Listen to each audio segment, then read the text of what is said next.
Assalamualaikum warahmatullahi wabarakatuh. Perkenalkan, nama saya Frindi Aljanuari Mehi, pendidikan guru sekolah dasar semester 2, Fakultas Ilmu Pendidikan Universitas Negeri Gorontalo. Dalam video ini, saya akan memenuhi salah satu tugas akhir semester mata kuliah Sosiologi Pendidikan yang diampuh oleh Bapak Muhammad Sarlin, SPD, MPD. Kali ini saya akan mengajak teman-teman sekalian untuk membandingkan pendidikan di Indonesia dengan Singapura. Dua negara ASEAN ini memiliki persamaan dan perbedaan yang cukup banyak. Namun, nampaknya yang paling menarik untuk dibahas adalah perihal pendidikan. Seperti apa perbandingan pendidikan antara Indonesia dengan Singapura? Lantas, apa saja hal yang penting untuk dibandingkan dari dua negara tetangga ini?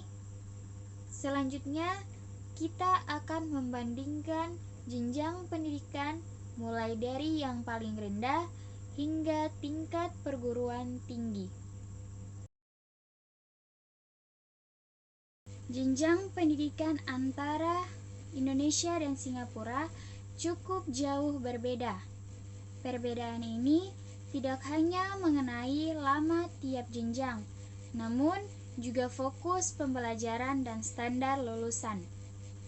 Di Indonesia, jenjang pendidikan dibagi menjadi kelompok bermain 2 tahun, taman kanak-kanak 2 tahun, sekolah dasar 6 tahun, sekolah menengah pertama 3 tahun, sekolah menengah atas atau sekolah menengah kejuruan 3 tahun, kuliah 4 tahun. Di Singapura, jenjang pendidikannya terdiri dari prasekolah atau preschool 3 tahun, sekolah dasar atau primary 6 tahun, 4 tahun pendidikan dasar dan 2 tahun masa orientasi.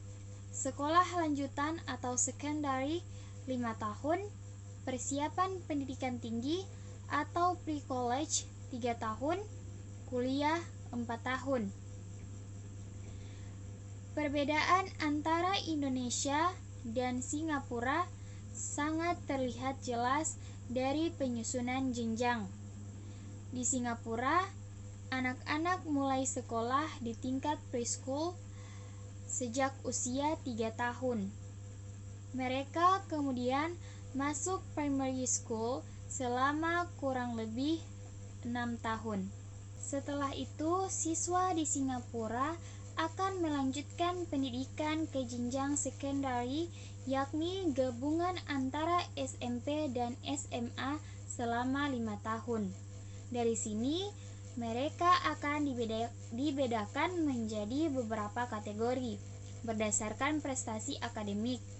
Lalu, kemudian para murid di sana akan melanjutkan ke jenjang pre-college. Permasalahan di Indonesia, khususnya bidang pendidikan, amat pelik.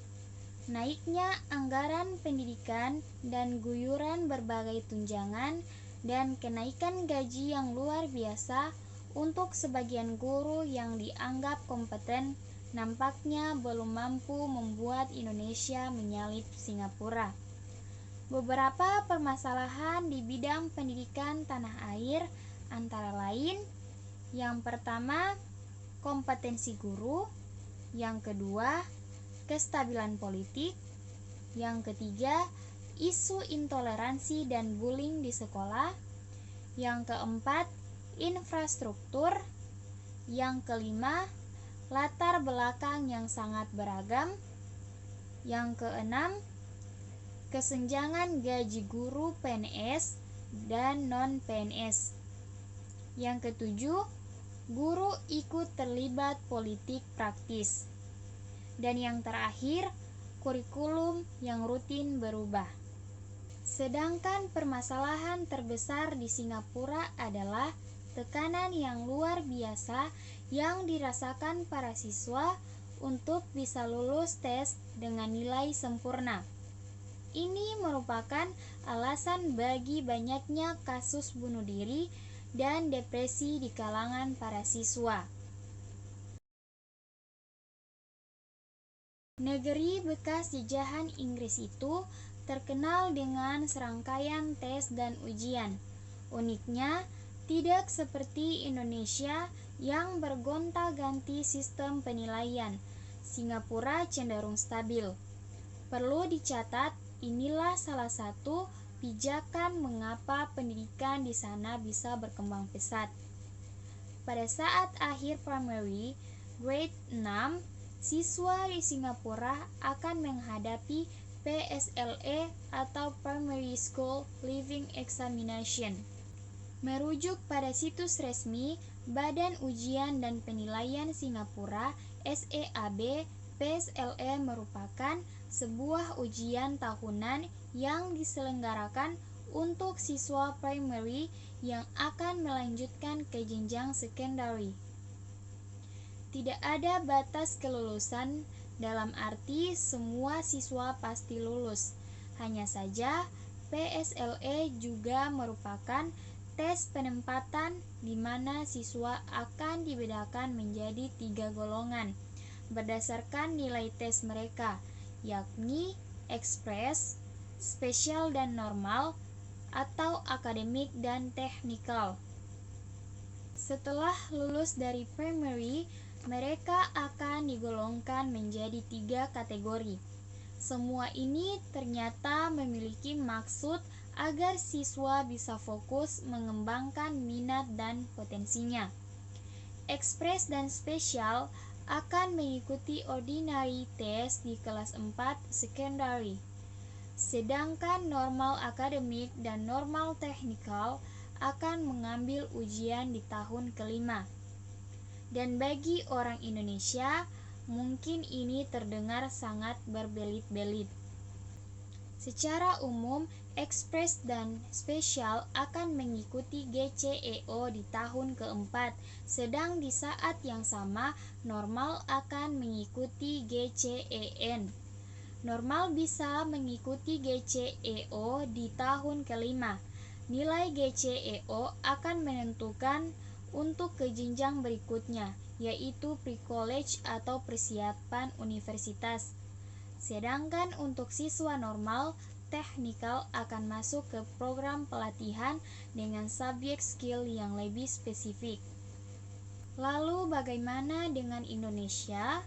Sangat sulit untuk menuliskan apa yang ada di negeri ini, mengingat ketidakstabilan kondisi politik nampaknya juga mempengaruhi kebijakan dari pemerintah yang selalu berubah-ubah.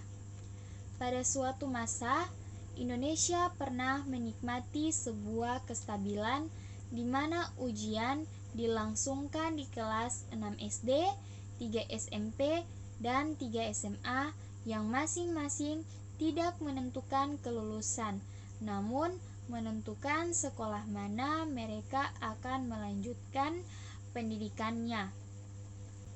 Lalu muncullah ambang batas kelulusan yang disambut dengan histeria.